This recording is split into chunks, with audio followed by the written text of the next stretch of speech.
This is the first chance to see the work by this brilliant, brilliant company. Krymov is one of the most exciting directors working in the world at the moment. When you commission work from artists who don't ever play to any rules, you're trying to describe what it's going to be, and there are certain preconceptions where people go, oh, that must be the Midsummer Night's Dream in the festival.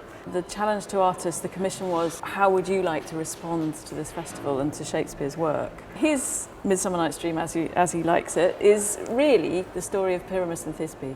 And he's got a company which is opera singers, some of his craftspeople from his Krymov laboratory in Moscow, who are used to having to put on costume and be in the stage, acrobats, actors, and a performing dog. I forgot Venya, the performing dog.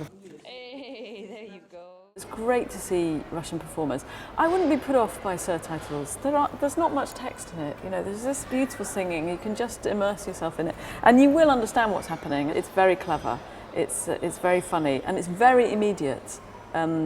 You know, they address the audience directly. There's nothing, you won't be mystified by it, you know, there's nothing difficult about it, but it is a completely off-the-wall approach. Looking back at work he's done before, he created something called Tarara Boom de Boom, which was basically a huge conveyor belt, and you saw pretty much a century and a half of Russian history. Hordes of people just kept coming through with some of the key scenes from Chekhov's work, and also things like an enormous seagull that sang opera. It was a montage of images seen through an absolutely brilliant contemporary mind, but they were about the themes that are throughout Chekhov's work. So it illuminated his work in a way, but it was totally mystifying if you thought you were coming to see the seagull. This is a similar thing that will happen with Midsummer Night's Dream, brackets as you like it. It's actually as Dmitry likes it. He started off really quite amused by the idea that he was the zillionth director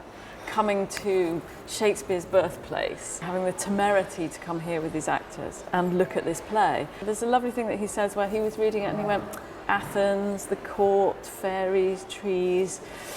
It's not really me, I'm not a fairy, I'm a craftsman. He read the mechanicals and he said, that's it, that's me.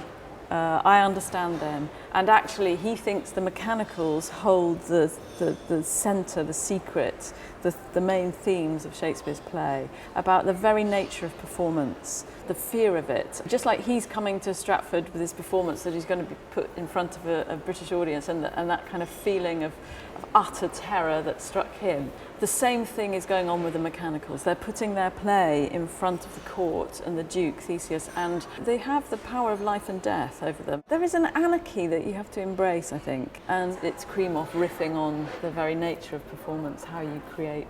Where does it come from? Well, it comes out of 10 performers, a bit of wood, some slightly lopsided puppets, and a performing Jack Russell. Springy, little fella.